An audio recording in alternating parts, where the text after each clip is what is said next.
ఈ ఫీల్డ్లోకి ఎంటర్ అయినప్పుడు మీరు ఎప్పుడన్నా అనుకున్నారా సార్, అసలు అరే ఎందుకు ఎంటర్ అయ్యాను, ఎందుకు ఎంటర్ అయ్యాను ఈ ఫీల్డ్లో, అసలు ఎంటర్ అవ్వచ్చా అని ఎప్పుడైనా ఫీల్ అయ్యారా సార్? చూడండి, ఎప్పుడైతే మనం ఫోర్సబుల్గా వస్తామో అప్పుడు సిచ్యువేషన్ ఉంటుంది. ఓకే. బట్ ఏంటంటే I was in looking zone. ఓకేనా, ఎందుకంటే అలానే జాబ్లో ఉన్నాను.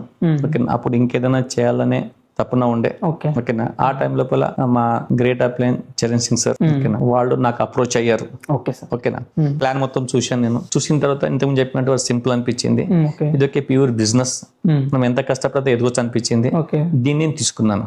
ఓకేనా, ఏ ఫీల్డ్ తీసుకున్నా స్మూత్ జర్నీ ఇక్కడ ఉండదు. ఓకేనా, స్పెషల్ గా అప్ డౌన్స్ ఉండనే ఉంటాయి. ఉంటాయి సార్. ఓకేనా, బట్ దానికి తట్టుకొని ఫేస్ చేసుకుంటూ ముందుకెళ్ళినప్పుడు సక్సెస్ అయ్యేది. ఓకే. ఓకేనా, బట్ దీంట్లో ఏంటంటే ఇదేదో చూసినంత స్మూత్ జర్నీ కాదు. ఓకేనా, స్పెషల్ గా ఇనిషియల్లీ సిచ్యువేషన్స్ వస్తుంటాయి. ఎందుకంటే జనాలకి ఇది తొందరగా అర్థం కాదు. ఓకే. ఇంతకు ముందు నెట్వర్క్ మార్కెటింగ్ పేరు పైన చాలా కంపెనీలు వచ్చాయి.